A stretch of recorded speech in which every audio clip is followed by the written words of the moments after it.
And we're back. This is episode 9, part 2 of the top covers of the Golden, Silver, Bronze, and Modern Age. Now, we finished the last episode with Rohan finishing his Silver Age covers. I gave my Golden Age, as did he. So, we're going to go ahead and start with my Silver Age books, top Uh, and Silver Age covers. and real quick, JP, just so everyone that is aware, Silver Age is essentially the '60s up until like I think 1972. I want to say, but Yeah, it's early '70s. 1956 through 1970 There you is go. what, but again, the book I'm going to put up here in the stream. This is showcase number 4. This is what they say, whoever they is, says started the Silver Age. Not sure why Yeah, that is, but this was the new Flash um, took over the new Flash of the Silver Age. So this is where most experts would say the Silver Age began with this book. It's yeah, classic cover. I mean, a lot of showcase books had first appearances. Green Lantern, The Flash.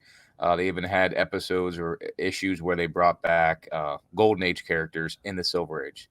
So it's kind of, this Flash is ripping through the page, just iconic in regard to a cover. Just a cool looking book and a start to the Silver Age. yeah. And I think a couple notes on this book that I often think is like it is. I think one of the rarest Silver Age books, and I've seen it a few times, but it's almost always with a purple label, like in restored in some fashion. Like to see a blue label of this is really rare to find, and I have not seen very many. And also, for those that don't know, the Flash in the Silver Age is a new Flash, different from the Flash of the Golden Age, kind of similar to Human Torch. Right. Yep. Slightly different. So, all right, let's go with the next book. I think Rohan, you had this on your list. This Oh is yeah, baby! This was my number one of the Silver Age. yeah, this is a great cover. As long as it presents well, I mean, it's nice to have it hanging on the wall. It's I saw one today, a 9.0 go for $3,500. This one I paid nothing for that, just because I wanted the iconic cover. As long as it presents well, it just shows the Silver Surfer as fast as he can, going right to Thor, and Thor's ready to pound him with that hammer. It's a great looking book, well drawn, as we said in last episode A, that this is one of the better drawings of Thor. Great cape work. He's looks Thor looks pretty cool in this drawing. I think, in my opinion, better than some of the Jack Kirby's of previous covers, in my opinion. Yeah, But I that's especially like the helmet he has in this one. yep. And again, these are our opinions. These are not the say all be all of comics, but it's our opinions, and we're entitled to them, right? Yeah, and again, I like we said before too. My favorite Thor covers are always the ones with the Bifrost. The Bifrost covers, I think, are almost all so cool. I think it's cool that I thought Marvel added the multicolor rainbow. I didn't realize it went back that far until I started to check Yeah, these books out. So this was yeah, early on last year. So yeah, when I noticed that. So all right, next book, Fantastic Four #1. I mean, it's got so much going on to it. It's similar to those Golden Age books, where the Army books or the World War II books that had all kind of stuff going on in the background. Like if you look back at the Silver Surfer book, pretty much simple but great, right? You got two guys going after it. In the background, you see the city, but it's a fairly simple, well drawn, and iconic cover in that regard. Fantastic Four. There's a lot going on in this picture. You're trying to get all four of the characters in there, plus the background of the people that are screaming because of this monstrosity that has engulfed the page. So it's iconic in itself, and introduced us to the you know Fantastic Four, and I think it's just overall just a cool cover. yeah. And it's funny you put this one. A lot of people, I disagree here. A lot of people do not like this cover. I think it's great, but a lot of people do not like What's their this reason cover. for it? Just I think a not lot enough of it's color. like they don't like it, and they don't like that the Fantastic Four isn't in uniform and things like that. But I'm a big fan of it, and just like the Showcase 4 with the Flash, this was the start of Marvel's superhero age in the Silver Age. Yeah, I mean, you can. The Flash wasn't it started off the Silver Age, but I wouldn't say it's the most well drawn Flash, right? And the Amazing Spider-Man #1, he looks all spread out on that glass that in his first cover appearance, his first own comic. it's not well drawn, but they're iconic. That's what makes them great, in my Yeah. opinion. So, there's a couple other factors that you can make a great cover. Not always the art, but more times than not, as you get to the modern age, I think the art is what takes over from there.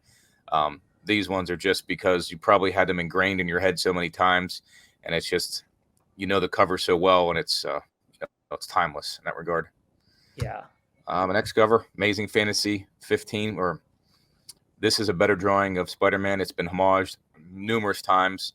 Amazing Spider-Man 252, Amazing Spider-Man, I think it's 365, the 30th anniversary. I mean, it just homaged in many different ways and many different other characters. The Marvel Zombies is this, and lots of them. Yeah, so good cover, well drawn. I like the Spider-Man. Not as good as McFarlane, but I think there was a time when Spider-Man was the fat Spider-Man. If you remember in the first appearance of Craven on the cover, kind of drew a little chunky. That's what I was gonna say. Do you know? So this is a Jack Kirby cover, right? I don't. The creation of Spider-Man is always referenced with Steve Ditko. Right. So Steve Ditko is the guy that helped create Spider-Man with Stan Lee. Yes. But his original cover for Amazing Fantasy 15, Stan Lee didn't like. So he had Jack Kirby draw this.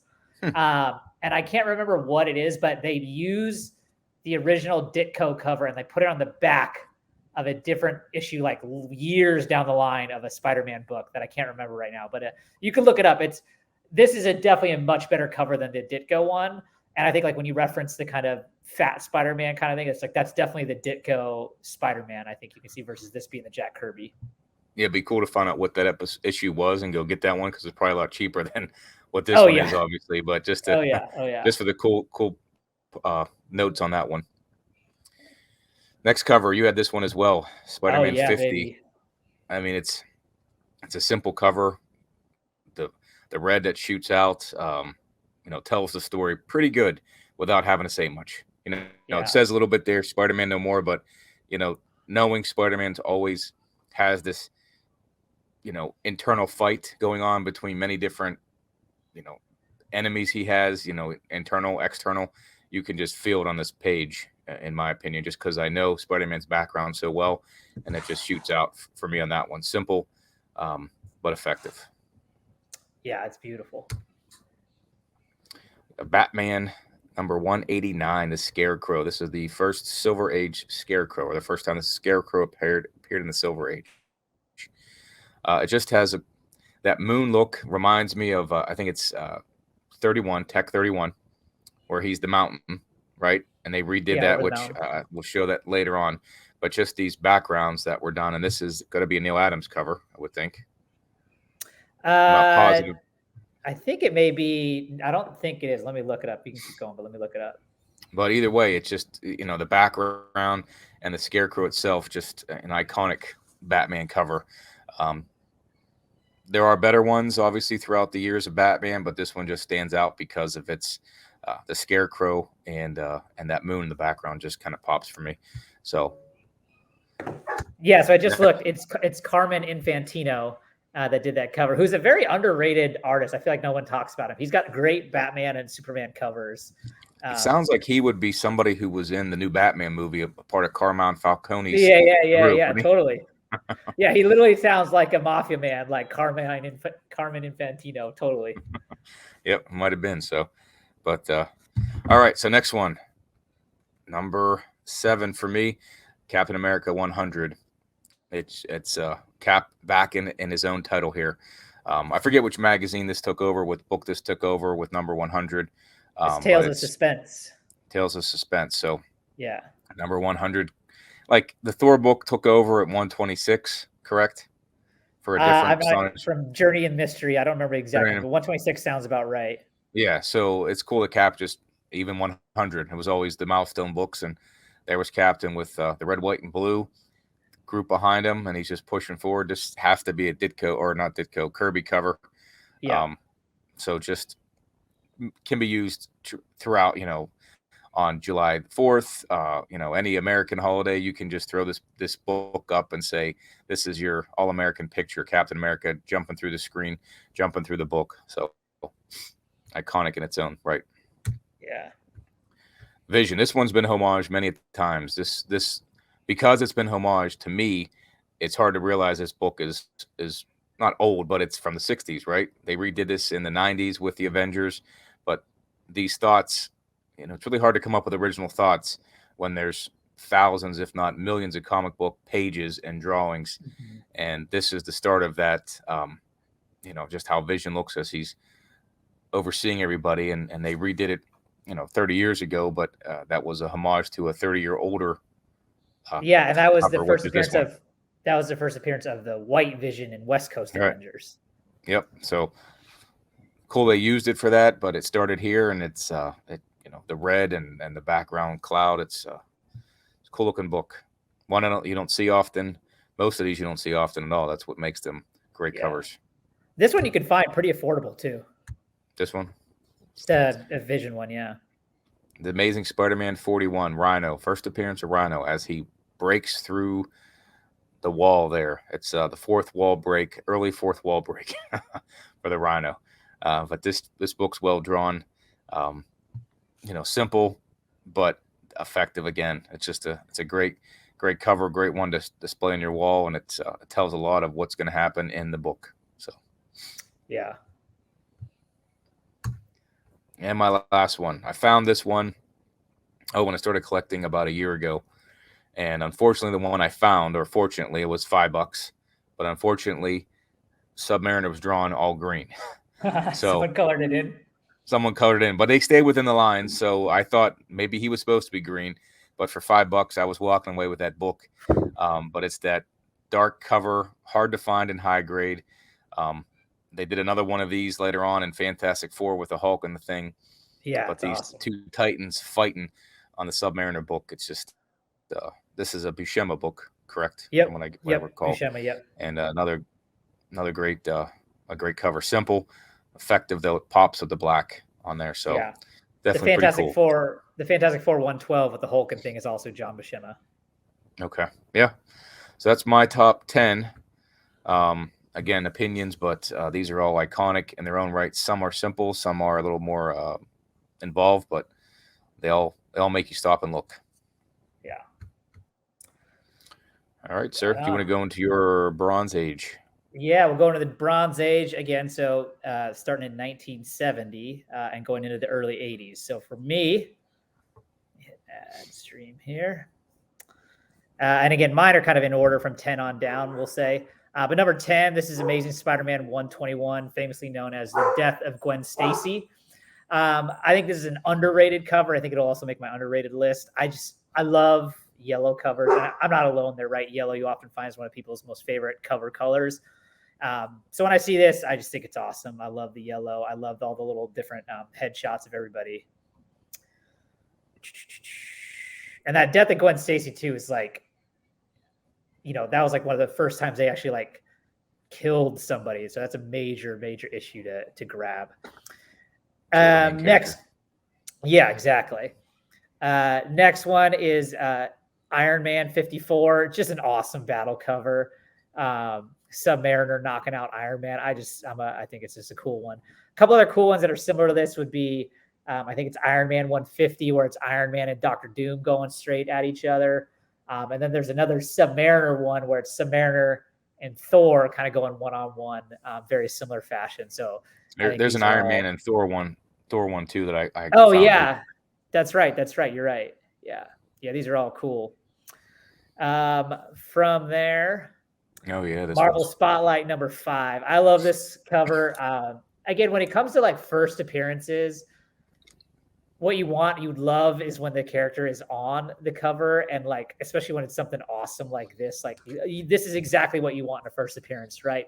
You got Ghost Rider front and center on his bike, overriding the bad guys. Awesome. That's what you want. Next one, X-Men 101. This is the first appearance of Phoenix. This is one of my favorite X-Men covers, and definitely a book that I definitely want to try and track down here in the next couple of years. It's just a super cool cover. I think it's awesome. And this is Dave Cockrum, I believe. Yeah, he did a lot of that Claremont run. Yeah, he started a Claremont run before again went over to John Byrne. And when we get to underrated covers, I'm probably going to mention more of the artists that are underrated, and Cockrum is one of those people that did a ton of covers. Simple, it was effective covers. I mean, they told the story. Yeah, and I got another Cockrum cover coming up. I think you guys will be able to guess what it is, but it'll be coming up here in just a sec.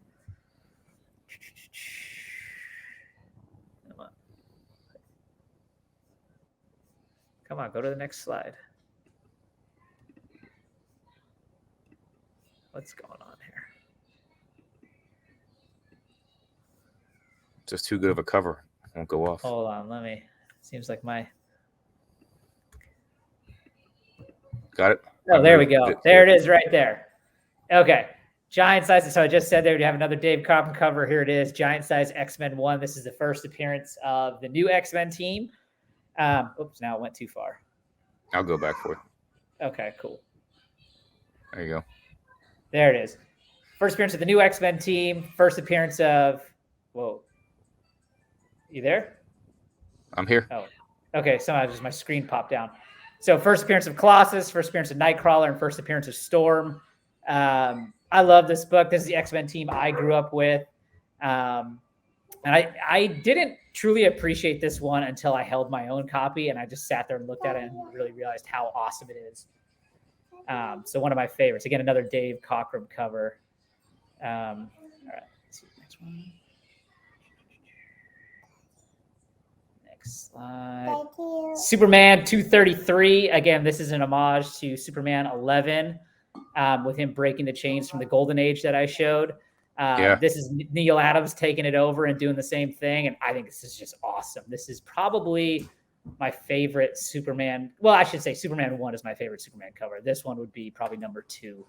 I think it's pretty rad. One of my favorite books that I have. Yeah, this one always threw me off because it shows number 1 on there, and if you read it, just like they did a lot of times, put a number 1 anywhere in a cover to make you want to buy it, and the one and the drawing made you want to buy it. So yeah, my brother, he's a big Superman fan, and I've showed him this, and he's like, "Oh, is this number 1 of some kind?" Of like, no, it just says number 1 best selling. Like it's not number 1. Yep. Right, next one. There we go. Batman 251. Oh, I don't know why my slides keep jumping like they are. Batman 251, no significant first appearances here, but this is kind of the issue that is famously known for kind of bringing back the Joker into kind of the homicidal maniac, versus kind of like a campy villain. So this is when things got serious. Again, Neil Adams again. And you'll find my list is dominated by Neil Adams. He's probably my favorite artist of this era. This is another one I definitely want to track down here sometime soon. Next slide. All right. We talked about yellow covers. We talked about first appearances, what you want in covers. This is another great example. Amazing Spider-Man 129, first appearance of the Punisher. And he's just right there on the front of the cover with that great image of Spider-Man in his sights, the yellow cover. I love this cover. One of my probably top 10 favorites. And this is my intended next book when I am hunting to grab. And I know you have it, JP, and I'm jealous of that.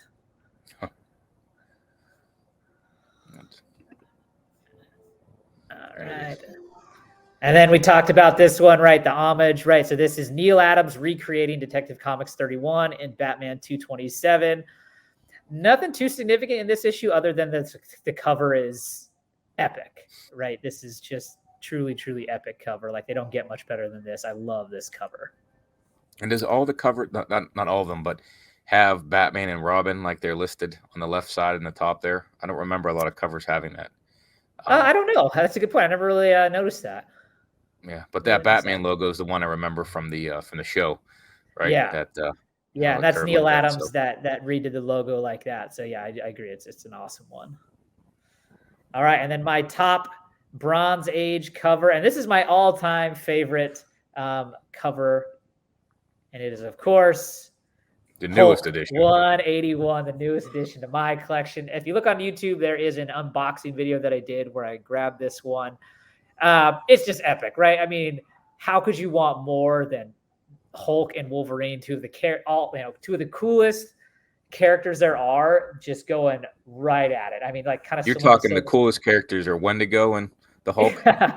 yeah. But just like Silver Surfer 4, right? Just a straight one-on-one battle cover. I mean, awesome. I love it. Again, similar to Yellow, it's got the orange cover and it just like really stands out. And then I love how the Hulk is drawn. I even love this old school Wolverine, like with the kind of the mask that he has on it. I think it looks great. So yeah, I think this is awesome. Yep, So I would agree. that tops out my bronze list. And again, for me, this is my all-time favorite cover. So JP, All let's right. move on to yours. Let me remove this guy. Let's see if I can get mine added. Yeah. So yours up there, right? Yeah. Move. There we go.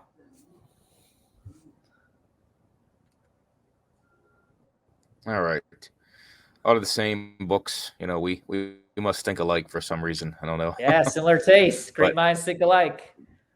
That's right. Giant size X-Men. I mean, for just the iconic nature of it. Again, Cockrum was underrated as an artist.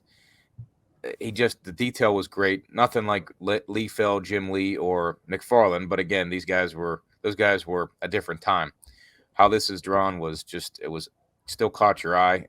You know, the people weren't crazily drawn, and you know, like some of the stuff you might see these days, it was simplistic but told the story. So it's one of those ones that's ingrained in your head as iconic. From you've been seeing it forever because this was that new team that we all grew up with in the 90s. Yeah. So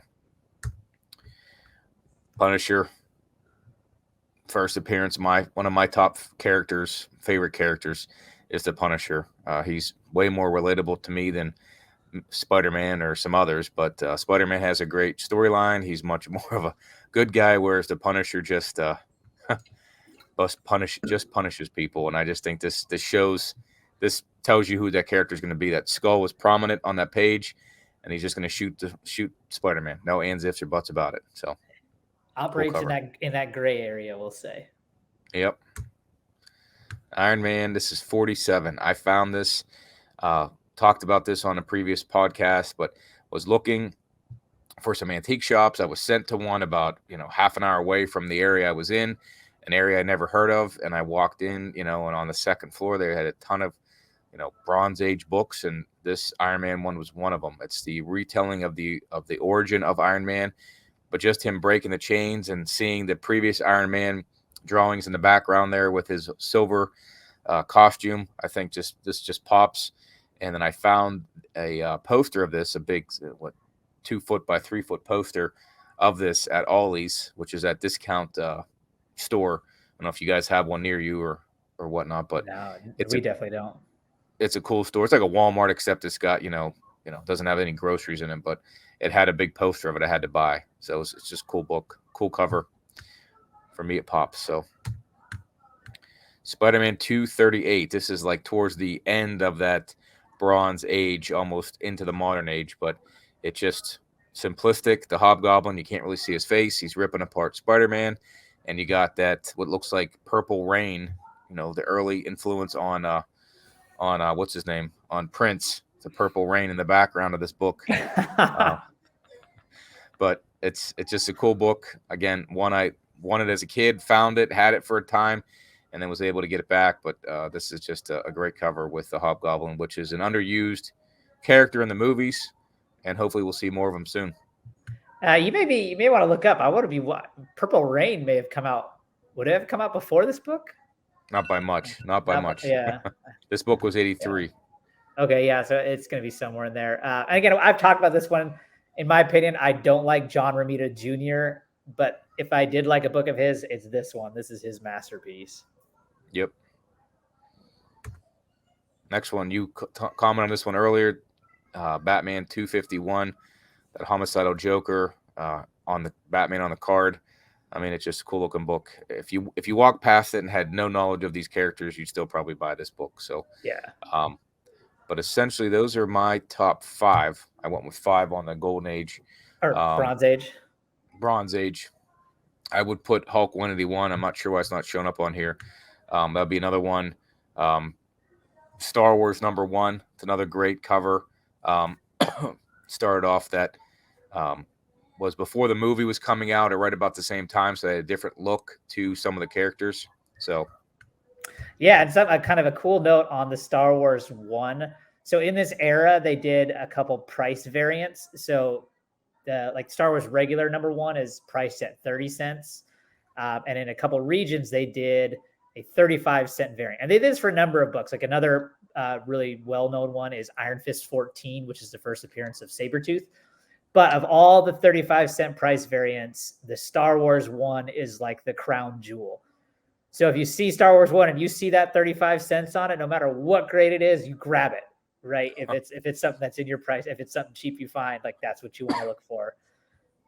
now I have a Star Wars 35-cent price variant, but it is the reprint, which is the Whitman reprint. So yeah, and they I believe that Star Wars 2, 3, and 4, they also have 35-cent variants, but they're worth fractions of what number one is worth in the price variant. Yeah, I found this. I found it in an antique store, and they made Whitmans. And again, Batman, Superman had a lot of Whitmans made. There's not as many Marvel that I know of or have run into, except the Star Wars. And they did Whitmans of Star Wars, which no one really knows how rare the Whitman 35 cents are. And then they did at the same time a reprint of the Whitman 35 cents. So it has like a square white box, not barcode. Okay. For the Whitman. So it's not as rare, but I mean, it's still 40 some years old, just like the movie. So nice. $20, I'll pick it up all day long. Yeah. But the last one two more I'll mention here. You can put in or one more actually, Wolverine number one, the Frank Miller cover. That's like limited series. Yeah. Limited series. I mean, that in itself, I know there's like 30,000 of them or 20-some thousand of them graded at a 9.6 or better. So it was plentiful of a book, but it's just a simple cover with, our favorite one of our favorite characters. Yeah, and it's one of the issues that like I remember that cover from my childhood like it was tomorrow, like it was yesterday. Like it's just so awesome. Yep, I agree.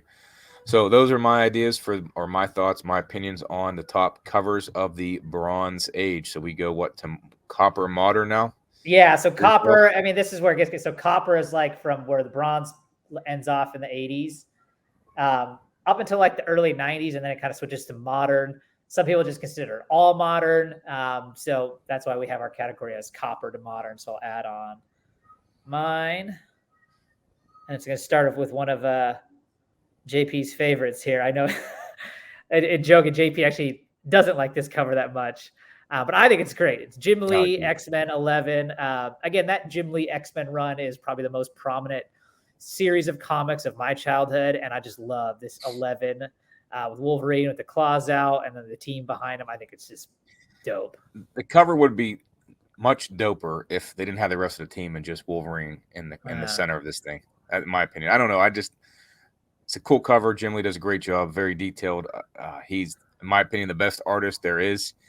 McFarlane is one of the best artists. The way he draws, it's just so I don't know how to explain it, but his style is just so different that makes his covers great and his drawings great. A lot of detail, but Jim Lee's probably the most effective in keeping people looking, not outlandish. Like I mean, Jim Lee, like he kind of like defined this whole era of like everyone's jacked and he just draws the details of each, muscle and the shading. And it's like all of it. It's just like his technical, I don't know technical terms for artistry, but like his kind of technical prowess in this regard, I think is just unmatched.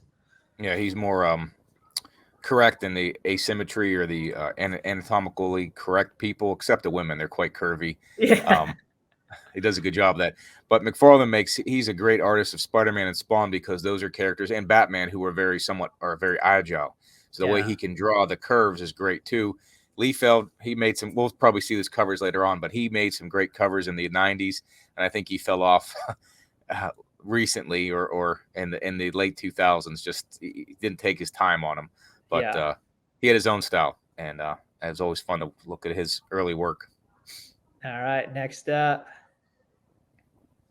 Yes. This is Amazing Spider-Man 313 right here, talking about Todd McFarlane. And this is one of my favorite Todd McFarlane covers. I mean, look how awesome the lizard looks in there. I mean, he just looks vicious, right? And he's ripping Spider-Man's mask off. I think this is a great one.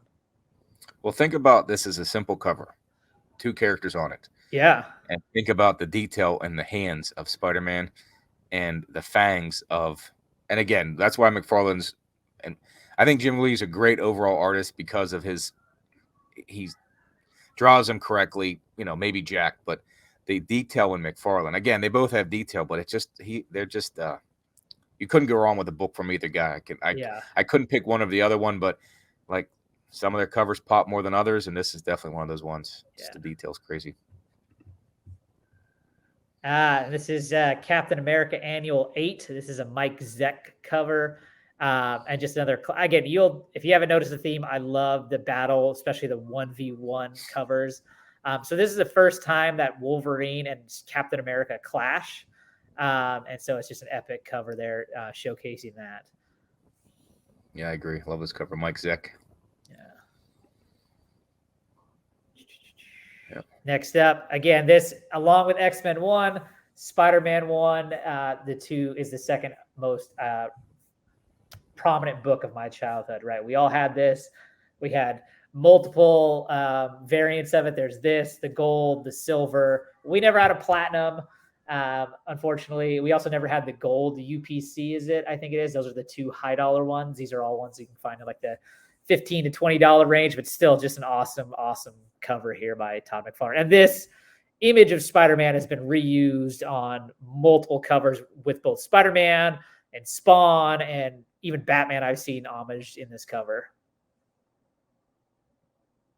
Yep. I have many copies of that one. Yeah.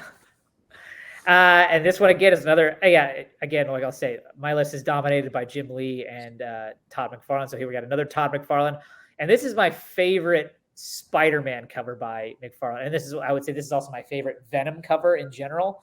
To be quite honest, I prefer this version of Venom much more than the big tongue, drooling off the teeth, green drool kind of Venom that you see like Eric Larson draws and Mark Bagley draws. I like this kind of cleaner look of Venom. And then I just love this image of him just like on top of Spider-Man. I think it's my favorite McFarlane Spider-Man cover. The cool thing about this cover is I have this one as well. Mine is pretty beat up, but I don't care. Low grade over not even having it. So I got it, but mine's a newsstand, and I have a couple other in that run of 3.0 or 298 to 328, and seeing the Venom in the little box is the coolest, in my opinion. Newsstand might be more valuable, whatever, but I think having a little picture, because I got one with the Hobgoblin in a little picture, and I think that's awesome. That just makes it even better. Yeah. Next up, it's like Mo and this is another John Buscema cover. I think this may be the only Buscema cover, but I love this Wolverine 8. And this is an issue that's not overly significant other than the fact that this cover is well loved, and it's just great, right? It's Hulk in his kind of Mr. Fix-It look, right, with the gray, and he's wearing the tux, and then Wolverine in the patch gear with his tux side by side. And I just love the contrast of size between the two, especially when you think about Hulk 181. And the reason why Hulk and Wolverine clashed in 181 was because Hulk crossed into Canada to follow Wendigo, who's also like a big monster, and Wolverine was sent to stop him. And it's just, when you see the size difference, and you think, this little guy was sent to stop this guy. It's just kind of funny to me. And so I love this cover contrasting the two. Yeah, simple again, but blue background. Yeah. And the blue is tough. Like a lot of these colored ones, like to get a high grade one of these is hard because like the spine ticks just show up like no other on them. Here we go. And here we go. JP talk. I guess maybe this is considered the end of the Bronze Age, but I thought it was more copper to modern. Either way, as I said, I remember a few solo covers from my childhood, and this is definitely one of them. It's just awesome, right? Wolverine with the claws out saying, come on here. Like, this is great. Yeah. And I know the artwork inside is Frank Miller, but I've also seen, is this Joe Rubenstein that did the cover? I'm not 100% sure on that. Yeah, Frank Miller has a different take on some of his characters, so I don't know if it's Frank Miller or not, but I think this is Joe Rubenstein on the cover, and Frank Miller did all the interior stuff. And then X-Men 1, like I've been saying, the most iconic book of my childhood. X-Men 1 has 5 covers. There's a 4-piece cover, and then there is the 5th one is like the fold out, which has all of them put together. Of the 4-piece, I think this is the best one, which is just a Magneto one-on-one. I also am a big fan of all of the covers. The other favorite one would be the Cyclops and Wolverine and Iceman one. But if I had to pick one, it's this Magneto one. I was pretty stoked. I sent this to the Jim Lee signing, and it came back a 9.8.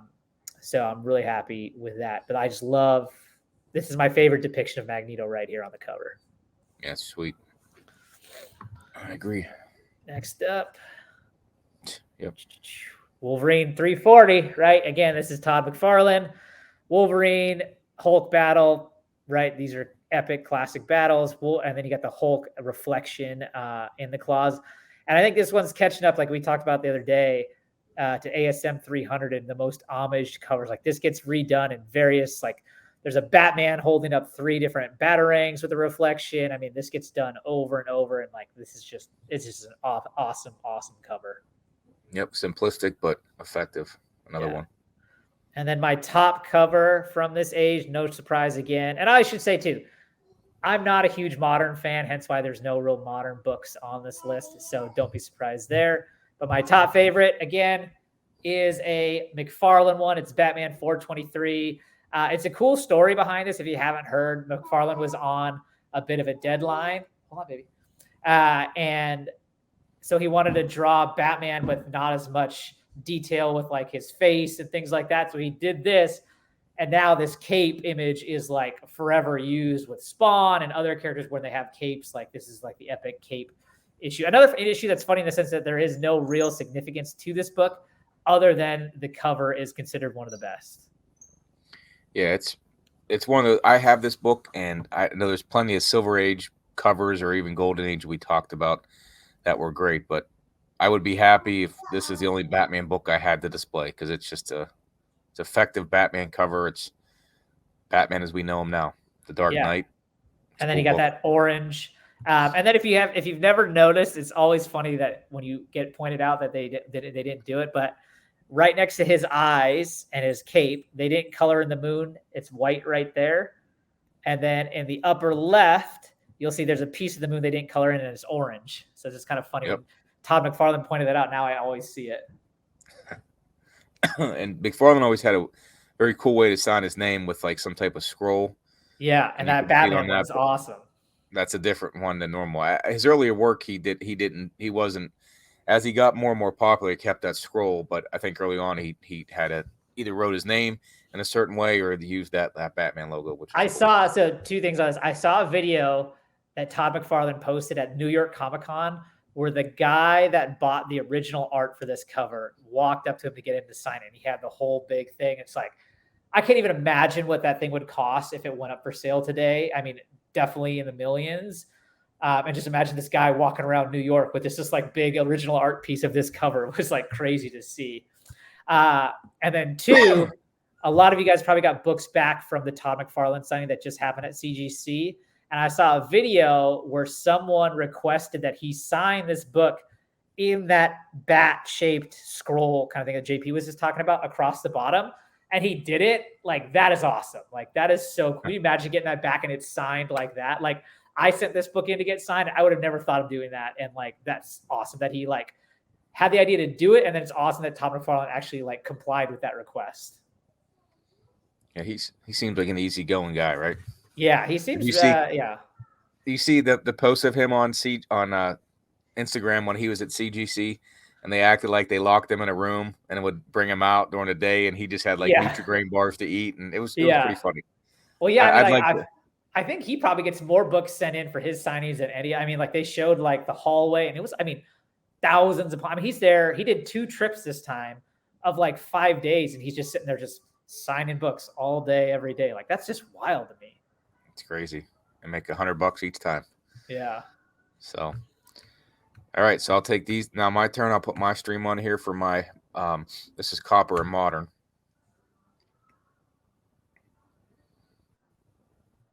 As we wait for this to come up, I don't think these are in any particular order. Not sure why it's taking so long, but Oh, it's popped up. I see the Wolverine and the Lobo There cover. you go. Yep. So I kind of did a few on the page here. I mean, this is a Jim Lee Wolverine cover. If you played video games back in the 90s, this was on one of the games that I remember. It was in every, or it was a Wolverine game, but this was the picture used on every advertisement you would see in a comic for this. And I never knew at the time which book it was, but when I started collecting again this year or last year, I saw this slab come up, and I think it was $50 or something. And just to get it slabbed, to me, it's a great cover. I tried to draw this many times. The way the hands are coming forward and he's flying through the screen, it's a great Jim Lee cover that I could draw all day long. The next one is my boy Lobo, who may or may not appear in the James Gunn DCU. JP still crying, guys. Anytime soon. I'm pissed about it, as you can tell. But this is, again, a simple, just like the Wolverine cover, just like many of them, simple but effective. I mean, you get the idea of who Lobo is. I know he's different than how he first appeared in Omega Men 3, but this is the Lobo we all grew to know in the 90s. Just crazy looking bastard, essentially. Red eyes and just the beard, just. And if he does make it to the big screen, this is the Lobo I think we'll all expect to see. It just looks like Jason Momoa. Just picture Jason Momoa with those eye patches, we're going to call it. Yeah. Next one, iconic for me, is Predator. I saw this a few places, but was very hard to find as a collector back in the 90s, and looked for this a lot this year or last year, and finally got it. This one is the second print that I have. No different than the first print. I just wanted that picture. I've tried drawing this one a million times. It's somewhat, not simple at all, because you got the whole background of the skyline this is from Predator 2, the Danny Glover movie, but it's just a great looking cover. The detail and the work of the Predator itself, I just think is cool, and the background of the city.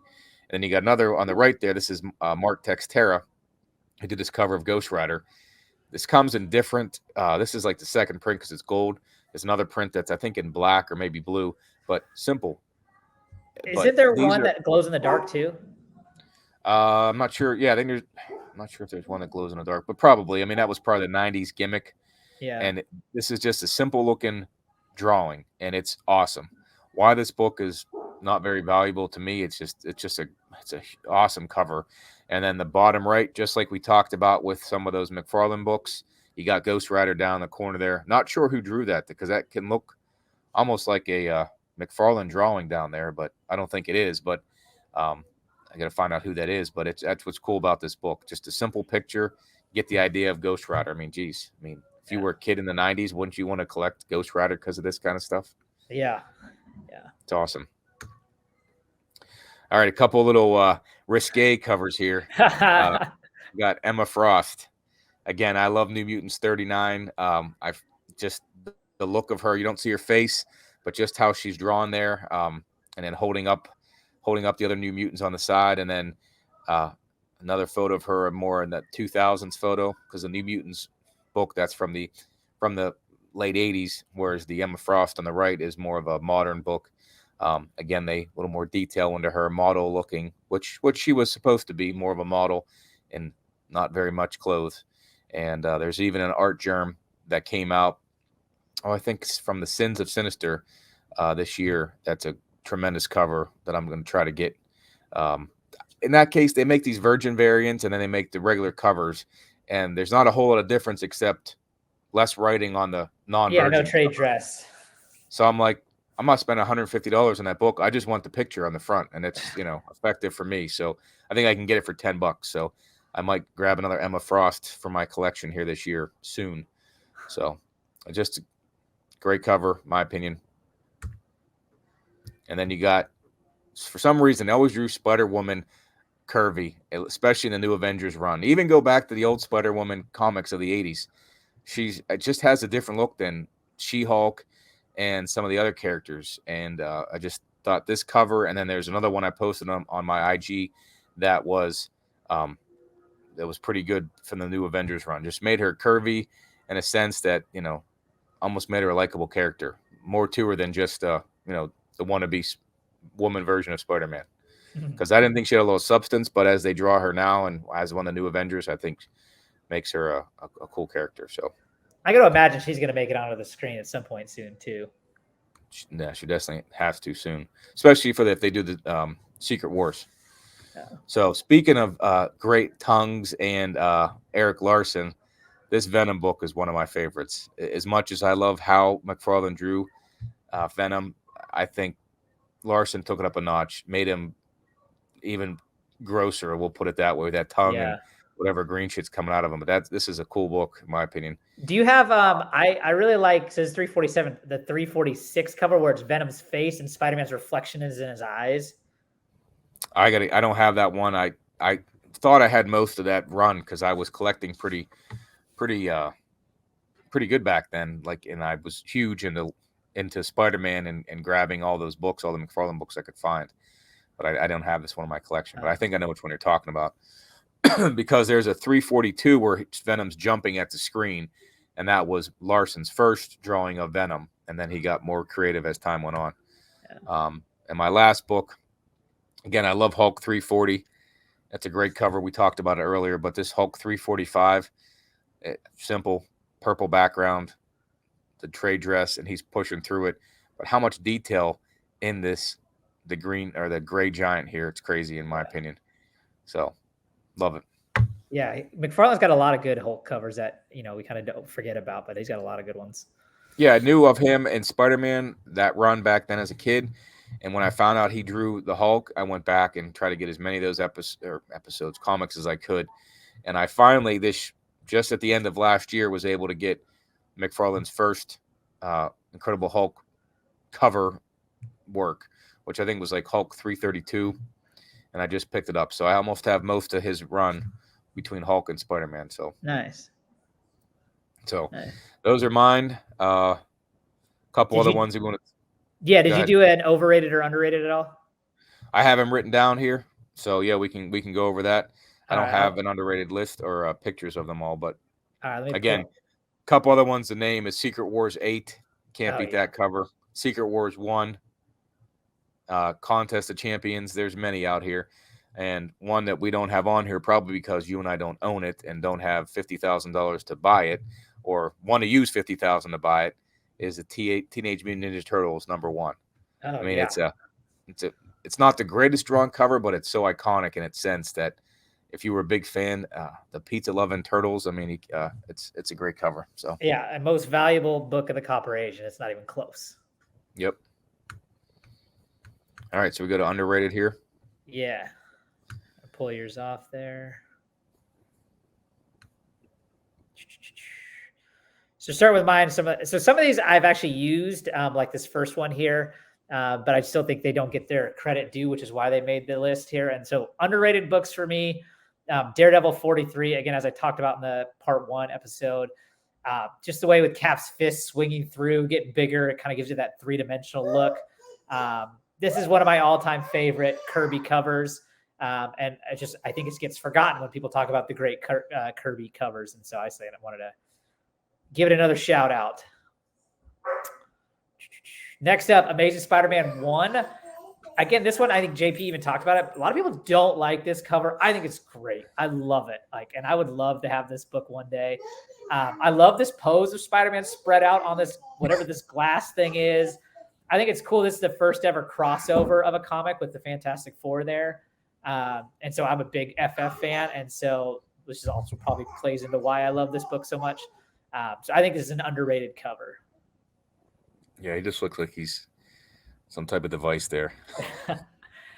People hate this one, right? Avengers King Size Annual #10. Yeah, again, too much going on there. Too much going on there. And this is the first appearance of Rogue. I think people hate. I think it's and you'll see it with another one coming up. People don't seem to like these like kind of square panel covers. I think they're great. And I'll have another example of one that I really love too. One thing that people forget, people don't acknowledge that this is, so a lot of people see this silhouette here with the question mark and say like, oh, that's kind of lame that that's the Rogue on the cover. Rogue is actually on the cover and she's right here with the green hood on above Mystique's hand. And a lot of people don't know that. So I think that's kind of an unknown fact about this book. And it also is the first cover appearance of Mystique herself. Not her first appearance, but her first cover appearance. From there, another panel book, Spider-Man 4. And this is like kind of that classic Ditko kind of campiness to it. I really dig the panels covers, like Daredevil 1's another one I really like because it had some panels on it. So it just kind of really tells the story right there on the cover. So I think it's pretty cool. And that's it for my underrated covers. JP, you got any underrated covers you want to list out? JP, you there? There you are. Oh. I want to grab them in person because I didn't do the list. But again, I mentioned this earlier. You know, in my opinion, Rob Liefeld, McFarlane, Jim Lee were my favorites. There's many that are not known as now. But as you start to collect and grab these other older covers, you see them like Cockrum, Ditko, Buscema. There's a lot of people that you don't really hear about like we did, at least I did in the 90s. I didn't know who the other guys were, but as I go back and grab these classic covers, I realize, you know, Neil Adams, George Perez, those guys that did such great work. That's really somewhat underappreciated, in my opinion, from us in the 90s. Adam Hughes is somebody who's new. Art Adams has done a ton of X-Men books. If you think he's done X-Men, the annual 14, which had what's his name on there? Gambit, the first Gambit one. He's done the classic X-Men number 1, which I have a picture of. Wait, who did you say did the Gambit? Art Adams. No, Art Adams did annual 14, which is the controversial one. Right. They talk about the Gambit. He did annual 14. Yeah, that's what I said. Oh, okay, I was like, yeah, Kubert did the 266. But he did classic X-Men number 1. Did many titles, and he's also known for more risque covers, which include the Scarlet Witch. Art Germ did that Emma Frost one I mentioned earlier, but Art Adams has a bunch of them. He has I think of the Mutants and the Scarlet Witch from the New Avengers run. That is risque in that regard. Another guy, Ron Lim, he did a lot. Him and George Perez did a lot of the Silver Surfer, Infinity Wars, Adam Warlock. I mean, great cover. I mean, detailed, you know, anatomically correct, but in a different light than Jim Lee. Different kind of detail work. Jim Lee's was kind of angled and whatnot, whereas Ron Lim was more curved, you know, circular, I guess we'll call it.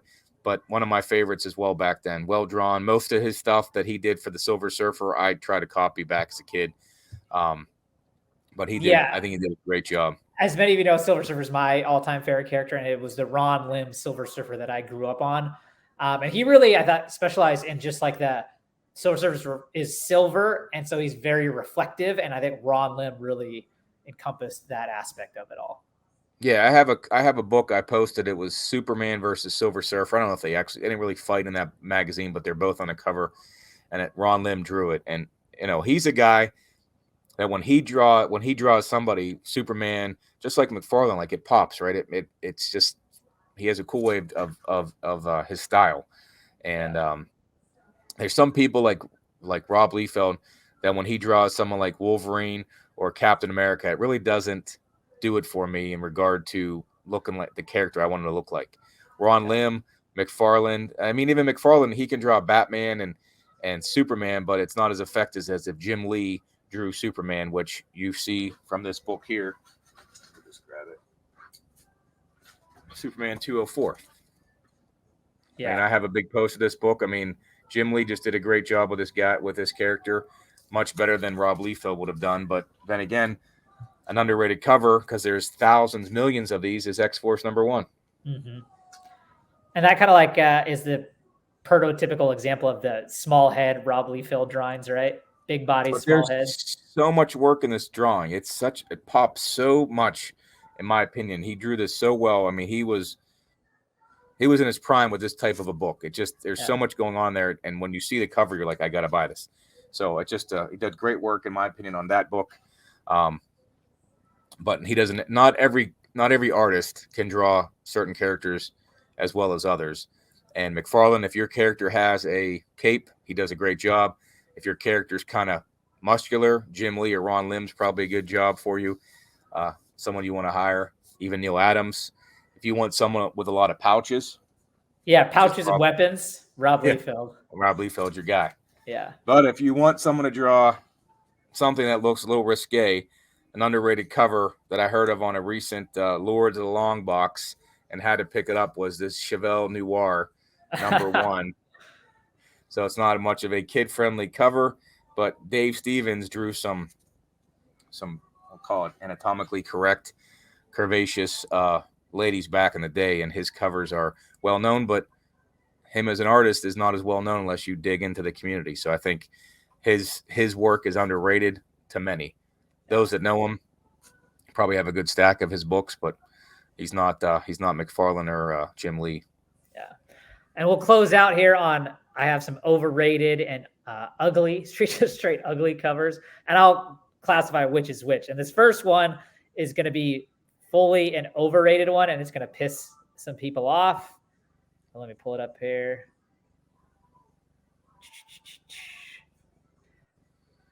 And it is ASM 300. Again, this is an awesome cover. It's an awesome image of Spider-Man. I just think like this is probably the most homaged cover of all time. And I just think there are so much better ones, especially of McFarlane doing Spider-Man. Like I like 316 much better. Like to me, this is good, but it's kind of pretty basic. I don't know. I think it's great. I just don't think like, yeah, no. And I still think it's great. It's just that I think the pedestal that this cover gets put on, there's just so many other ones that I think are better. That's my only point here. Next one.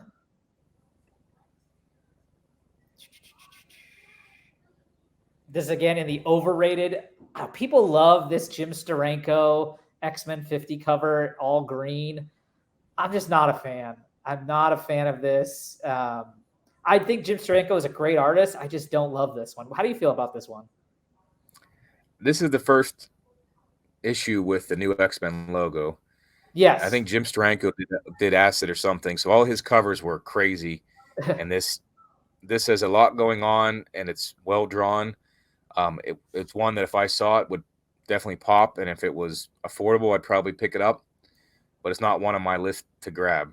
Yeah. And I agree with all this, right? If it's in a good price range, pick it up. It's got good high value.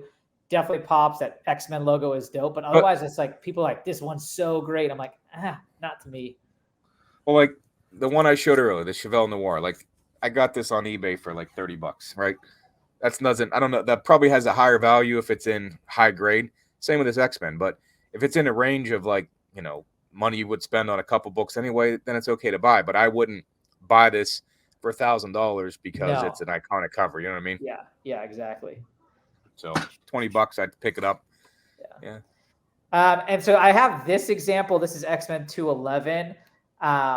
This is going to go into, in my opinion, these are the ugly. And it's not this specific one. It's like there were these 25-year anniversary covers they did. There's a Spider-Man one. There's a Fantastic Four one. There's of several runs. And they did this with like one centerpiece character and with all these border of all these other characters. I'm not a fan of a single one of them. I put these in my ugly category. I tell you what, when I see these, I grab them just because there are two very rare ones. And you'll never guess which two rare ones there are unless you did the research on them. Is it Black Spider-Man? Nope. It is the Muppets and the Garfield. Oh, okay. Worth a couple $100 if you find them. All right. So now I look for them because I would have thrown them away as a kid because I don't care about Muppet. I mean, I thought they were funny, but I wouldn't collect a Muppet book or Garfield book. And if you find them with that border, they're worth money. Now you'd think the Black Spider-Man one or Daredevil, even Fantastic Four, because the one is the Thing in his little suit, his trench coat and hat. Nope, but that Muppet Babies and the Care Bear, or Muppet Babies and the Garfield one are worth the most. There you go. See, little knowledge, dropping knowledge. Here we go. I think the next two, I told you, I'm not a fan of John Romita Jr. And like this one and the next one, you'll see are just like he had a little run on X-Men, and they're all, in my opinion, just hideous covers. This being one, this is my least favorite depiction of Wolverine out there. Like, what is going on with his head? He's got like a tumor sticking out the back underneath his like. It's not a tumor. God, it is just so bad in my opinion. I don't even know how, as an editor, you see this cover and you're like, let's print it. Like, this is just hideous. Similarly, I think my next one here, X-Men 185. Like, what is that? Like, a child looks like a child drew that. Like, it's not good. Not your favorite. No, I'm not a fan of John Romita Jr. outside of ASM 238. Yeah, I mean, those ones don't pop to me. This one, yeah, that one kind of looks like they did it in preschool. Yeah. This is back to Steve Ditko, Amazing Spider-Man. Again, this is a book you should want in your collection because it's a highly significant one, being the first appearance of Gwen Stacy and Norman Osborn. But this cover is just awful. Just awful. Like, I'm not a fan of it whatsoever. But that kind of rounds out my list of ugly and overrated, and I think closes out our lists in general for covers. JP, you got any final thoughts? Yeah, I was trying to find it. Of my underrated, you already showed my most overrated horrible cover, which is X-Men 11. I mean, I found it recently, so I have it just because you said it was the greatest cover ever, so I had to buy it. But another artist that I never liked when he did the Marvel Presents books, because towards the end, once the Wolverine Weapon X came into Marvel Presents, it was well drawn for a while there, and then they brought in Sam Keith. And Sam Keith also drew the Max from Image Comics, which I was trying to find. Now, again, every artist has their way of doing it. Some people don't like Van Gogh. Some people don't like, name the artist from the 1800s or Da Vinci, whoever you want to name. I am not in the industry. I don't draw. I like to draw, but I'm not a paid artist. Sam Keith had a very different way of doing things, which set him apart from McFarlane and everybody else. But I just was not a fan of his characters, how he drew them. So I never liked the Sam Keith book, but I know he has a cult following, just like Rocky Horror Picture Show. There's that cult following for, I don't understand it, but everyone's got their thing. So that's the cool thing about it. I don't like any of his covers, especially the Marvel Presents covers where he did Wolverine and Ghost Rider. But, if you ever look at a Max cover, it's cool, simple, differently drawn, just a little different in my opinion. But, I'm not a fan, but some are. Another artist we didn't mention that is super popular is Bill Sienkiewicz. He doesn't fall into my books though, because like a lot of his work is like on Moon Knight, and I'm not a Moon Knight fan. But my favorite of his is the Transformers 1 cover with Optimus Prime on the cover. That's kind of a classic Bill Sienkiewicz cover. He's a very popular artist. Like, people love him. So that's just one we didn't mention. No, and I want to mention one other thing is Punisher #1 from the miniseries is probably, I'm surprised that wasn't on your list. Yeah. Maybe in the haste of making this, the grind of all these podcasts we're doing, I didn't get a chance to to put it in there, but it definitely is one of my favorites. It's displayed back here with another bunch of other Punisher books. It is a great cover, tells a great story, almost like that Wolverine number 17, where he's jumping off the page. I love those two together. They just epitomize the 90s for me. So I wish I had a better picture of it, but check out my Instagram page. I got plenty of pictures of the Punisher on those. Right on. So, and with that, guys, if you got favorite covers that we missed, if you got covers you hate that we missed, or different opinions, we love to hear them. So comment, like, subscribe. We'd love to hear from you. Yep. Let us know. You can hit us on the IG or put a comment here on YouTube. So yeah, appreciate everybody watching again. This was part 2 of episode 9. We did an hour and almost 50 minutes on covers. I mean, yeah, it's pretty comprehensive work there from the two of us. Good job. Yeah. Good job, man. Fist bump. You too. All right. We'll see everyone on the next show. Talk to you later. All right. Later, guys. Peace.